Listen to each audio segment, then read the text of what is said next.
Welcome to Nik and Matt Get Goosebumps, a podcast about R.L. Stine's classic Goosebumps series. I'm Matt. And I'm Nick.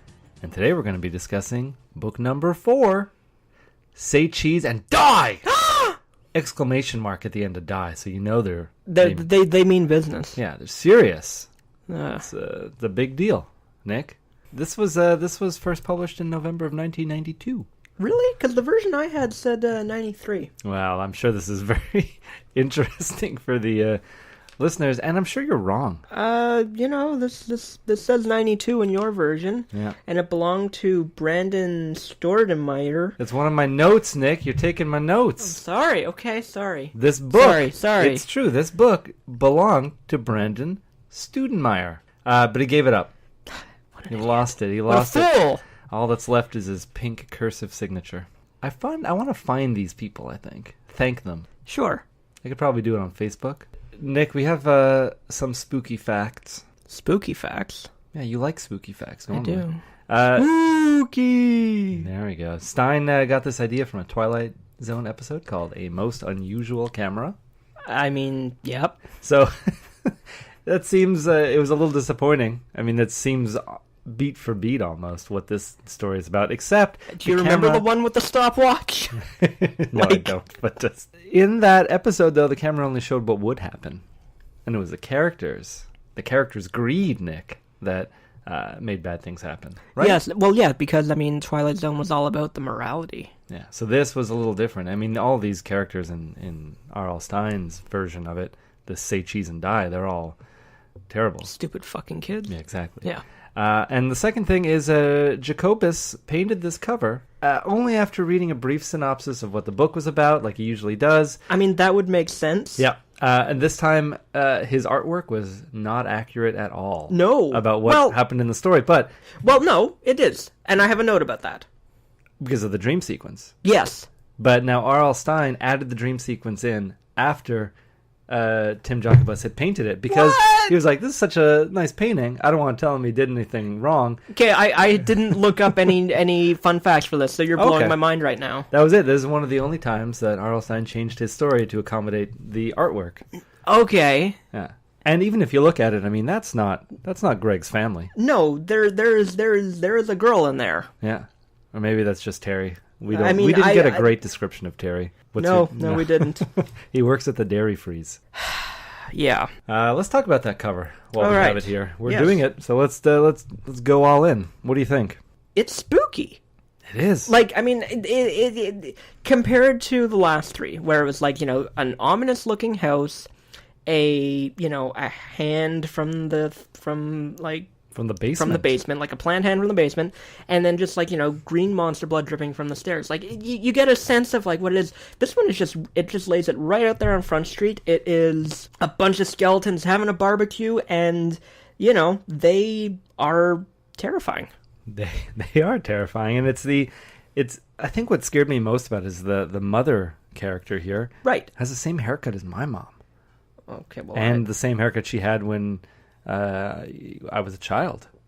And I think it's just the cavalier attitude of all of them. I mean, the sisters in the back. I mean, they're just having a good time. I mean, the father has a beer. Yeah. Which, maybe he shouldn't be after an accident like that. Well, is like what? She's got sunglasses in the background. The daughter, or Terry, and yeah, they're just like us.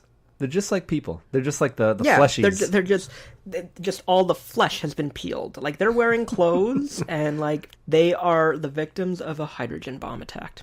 Okay.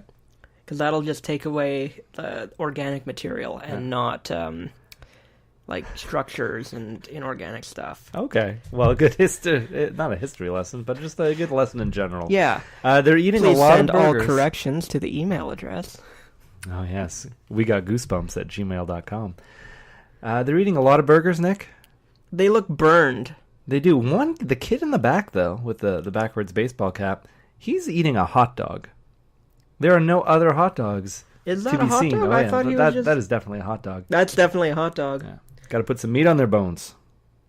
Get out. Get into... Get out. You know what, Nick? Before we do this, yes. This book is about a evil camera that... Evil! that will take your picture and just show you something real unpleasant. Yep. Right?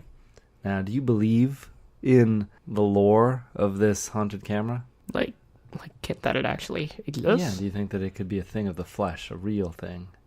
Tangible? No. Because, Nick, I want to take our picture. Oh, God.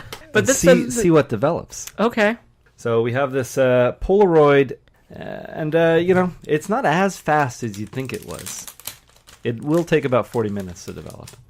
Okay. So we're going to do the episode, and we'll check it out after, see if anything heinous has developed. Now I'm a little worried. All right, so we'll see that picture in 40 minutes, Nick. 40 minutes? Yep. And Is that how long it took in the book? Well, I think they may have had better technology back in the 90s. For Polaroid, at least. Now it's more of it's a harder thing to find, harder to get it working right. Yeah. So hopefully because we're in the future. Exactly. Nick, if anybody wants to see that photo, you could probably check it out on our Facebook page. We have a Facebook page? Yeah, we do. We got Goosebumps /Facebook or Facebook / We Got Goosebumps. Facebook.com/WeGotGoosebumps. Yeah, just look it up, man. Yeah, just we'll put a link to it in the notes. Goose notes. We talk about the cast real quick. Yeah, that was one because this one, it starts out where you're not introduced to the main character right away. That's true, right? Who are we? We're talking about Michael. Michael, and I'm wearing the faded denim cutoffs. Yeah, I don't care. I like anybody who is brave enough to wear denim cutoffs, especially in 1992. We got Doug, or Bird, as people call him. Fucking Doug. He looks like a bird, a stork. Yeah, well, he's an asshole, is what he is. I guess, but are his friends just really not the creative type? He's like, he looks like a bird. Let's call him Bird. They're all terrible. Shari, she likes the color yellow. That's what I have in my notes. Yeah, it's the same thing with like the sweater and the leggings as, was it the last one, Monster Blood? I think so. Yeah. And we have Greg, our main character. He's the sensible one, though he wishes he could be wild and crazy. God. So they're not... they're all deplorable characters. I think the best... really awful. The victim of this whole story is Spidey. Yep. A hobo scientist who resembles a spider because he dresses in black and is lanky. So they're really not creative. He's like, that guy looks like a spider. We'll call him Spidey. Yeah. And I don't really understand his situation. Well, I mean, I think we'll explore that a bit more when we get to the finale, the explosive finale. Yeah. Okay. Yeah. I like your way of thinking. Do things in order. Yeah. It's good. It's like how we've done it before. So, let's get into the recap. This is Say Cheese and Die. Listener beware. You're in for a scare.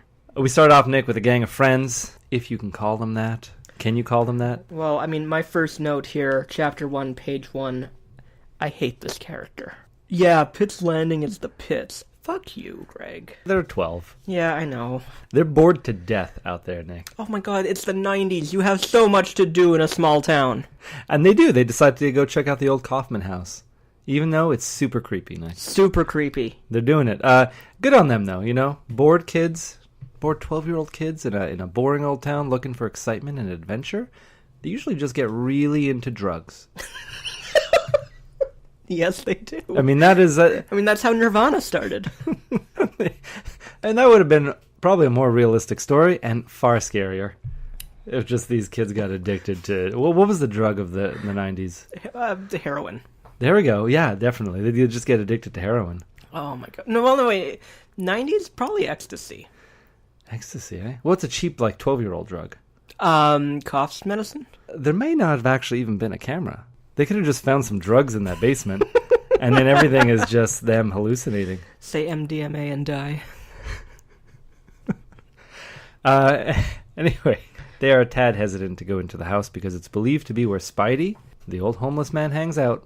But they egg each other on. This is the peer pressure part of it all. Peer pressure. Yeah, and after exploring it a bit, Bird starts calling up for help. He's in the basement. He should have stayed out of it. But Greg is the hero here, and he pushes past Michael and Shari to help him. Well, you're already on, chapter 3.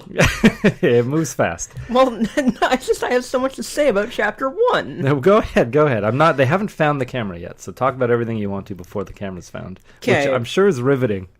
Well, it's like they're so bored, and they're like, "Oh, we should," like they're talking like Kevin Smith characters. Yeah, I guess. Like, we're so bored. Like, let's go to what is it, Grover's? Yeah, let's go to Grover's and look at the comics. X-Force is coming out. I should join X-Force, and they start talking about who they'd be in X-Force. Okay, that probably just went right over my head. Okay, so yeah, I have because this, of X-Force. I have this note, and it says literally, I guess I have to explain X-Force since the movie hasn't come out yet, right? I thought it was a made-up R.L. Stein bit. No. X-Force it's an offshoot of the X-Men. Okay. They're like sort of a X-Men like special ops like mutant strike force. Oh, I thought it was the Dairy Freeze equivalent to X-Men. No. Okay. No. It's a legit thing. The movie will be coming out at some point, I'm sure. Do you think they'll reference Say Cheese and Die in it? You know what? If they don't, then that's a missed opportunity. Exactly. But continue, Nick. Well, no, and then there was also another note where they call. I didn't put a page number, so I'm guessing it's page 2. 37 in a row. Oh yeah, we could fight Crabgrass. Bird suggested. He was the Joker in the group, and I just wanted to point out that Joker is DC and X-Force is Marvel. So either Bird is the Joker or he's in X-Force. He can't be both. Isn't R.L. Stein working on something Marvel related? Too? Is he? Thought he was. Not that I know. I think he wrote something for Marvel. If he but did, don't take my word on that. This is the first I'd be hearing of it. This is 25 years ago R.L. Stein. This isn't current day R.L. Stein. So let's. Should we get to where they're finding the camera? Yeah. I mean, I just thought like in chapter 2 there was like some subtext. There are already 2 chapters before they find the camera. Yeah.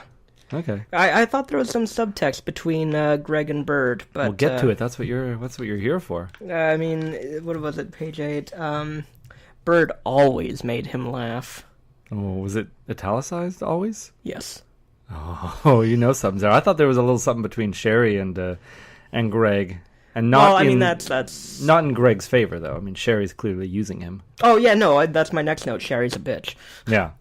Just don't want that camera, Greg. Bring that camera. Take my picture, Greg. Let's go and Greg. boo our friends. Like, my God, you're terrible. Well, Greg has a hand in that, too. We'll get to that. That's where the whole friendship really fell apart for me. Okay. And also, in this scene, too, Michael and Shari weren't even trying to help Bird. They just stood there.